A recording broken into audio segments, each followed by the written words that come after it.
Hey guys, Antonio here with another part of Chapter 7 in Think and Grow Rich, the do's and do nots of leadership.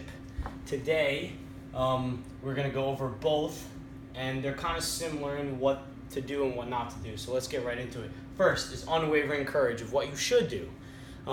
As a leader in any way, shape, or the form, there's people underneath you that are going to look up to you.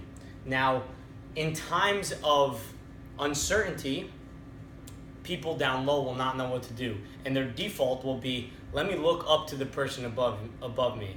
Now, if the person below you doesn't know what to do, they're going to start asking you, hey, Antonio, can you help me out with this? I don't know what to do. Now, in most situations, you might not even know what to do yourself, but you need to act with courage in the face of fear. That is the whole point. You need to be the person that makes the decisions in the end. You need to be the person that has that courage and the person that leads other people past their problems no matter what. Second, self-control. So in order to be able to control other people, you need to be able to control yourself first. If you cannot control yourself and your emotions, then you cannot be able to influence and control other people. It's that simple. That should be pretty obvious. Third is a keen use of justice. You need to know when is the right time to do something, and you need to act in a way that backs up justice and good moral behavior. People will not want to follow someone who is mean and who does not believe in similar things that they believe in. So you need to be a person of justice in order to have people follow you rather than force them to follow you. Fourth is a definiteness of action. This ties in with the first one, and when you know what you have to do, the first thing you do is act on it right away. You don't wait in between there. You know exactly what you need to do, so the first thing you do is go, boom, hit the ground running and act. 5 is a definite plan. This goes along with the last one. First thing you need to do is figure out exactly what you need to do. What will take you to that end goal? What will take you to what you need to see in the end, what you want to be? And having that definite plan in place allows you to then act on it with unwavering courage. So that is the next thing. 6 is the habit of doing more than you're paid for. If you're constantly providing more value than you're getting in return, people are going to want to follow you. If you're constantly, giving your customers so much more than they're expecting in the end, the customer's going to be like, wow, this is awesome. I got all this free stuff from this guy, and he did everything beyond what I expected him to. They're going to come back. They're going to want to use you again. 7 is a pleasing personality. No one can lead anyone without being able to be pleasing and loving and caring towards other people. You want someone that's kind, compassionate, funny, smart, all the good qualities you see in someone that you might want to follow along. 8 is the master of details. In order to be overarching and controlling other people below you, what you need to do is be able to have been in most of their shoes before and have played with the details, know exactly how everything works from the bottom up. This way you can now control everything from the top down. You need to know everything full on out. From the top down, bottom up. You need to know all the details. 9 is sympathy and understanding other people. This goes along with a pleasing personality.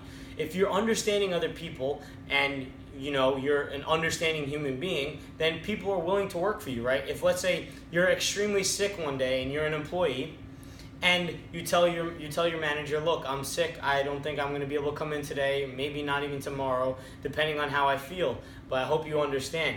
And your manager doesn't understand. He can't put himself in your shoes to feel, this guy is sick.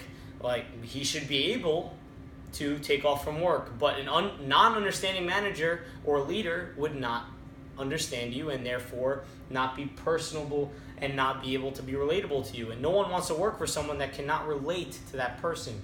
And then 10 is the willingness to assume responsibility. You want to assume responsibility for everything, the people below you and the actions that you do, for the good things and the bad things. Most people want to push responsibility off onto other people, and that's why they will not be leaders. And now we can transition over to the things you shouldn't do. First is not being able to organize the details, right? If you've never been down low and played in the weeds, then you do not know how to make everything work. You need to know how everything works at the bottom, and once that's all lined up, it will work its way up to the top. Second is unwillingness to render humble service. When you, a lot of times when you're too cocky about something that you do, or your service is not exceeding other people's expectations, then people won't really be likely to use you again. People won't really be likely to follow you either.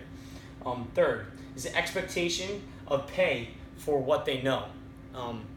In reality, most people will not get paid for what they know. It's how they act with what they know. And a lot of times, people that aren't leaders expect, like, ooh, I have a PhD, or ooh, I have a master's, or ooh, I have 15 years of experience in this topic, but I'm not willing to do anything for you. I just know that I can do something for you. That doesn't really prove what the person can do. Only by action will you be able to prove what you do. 4 is a fear of competition. This goes along with the fact that you need to be fearless as a leader. If you're fearing of your competition, then what most people do who fear their competition is they back away from it, and they end up shrinking, and their business or whatever they're leading fails. But if instead you use that fear of competition to boost your morale, to make everyone work harder and push towards that goal, that's how you take this fear of competition and turn it into something great. So they don't really fear competition, they use it as motivation. See what it is? It's a fine line, but it's very important. 5 is a lack of imagination. People who aren't leaders and are followers are people who just do what they're told and can't do anything else. You need to be able to do more than what you're told by having an imagination and pushing past the normal boundaries of what happens. 6 is selfishness, wanting to take credit for what you did and wanting to push bad things off of bad things that might hurt your character. That's not good. You take responsibility for everything else and be selfless. Intemperance, not being able to control a lot of things, goes the opposite of self-control over here. 8, disloyalty to others. When you're intentionally lying, or when you're intentionally going behind someone's back, how can that person ever believe you again? You need to instill trust in other people by you trusting in other people will start trusting in you. It's a give and take mentality. 9 is the emphasis of authority. This is when you use your power to, influence other people and be like, I can kill you if you don't do this thing for me, or you won't get this paycheck if you don't do this thing for me. That does not make someone want to work underneath you. Granted, it might in the short term, but in the long term, that person will resent you. We don't want people to resent us. We want people to voluntarily work for us and voluntarily work very hard for us. And 10, very similar, emphasis of title. I'm your boss, you have to do this. That will not get anyone anywhere. You need to trust in your employees. Trust people below you. So, I hope you guys enjoyed today's video on do's and do not for leadership. Please leave me a thumbs up if you enjoyed today's video, guys. I will send you a link to all the notes that I have on today's section. If you comment down low with your email account, in the comment, talk about what you liked about the video. Leave me a thumbs up and subscribe. And then I will send you the link to all these notes, guys. As always, subscribe and have a wonderful day.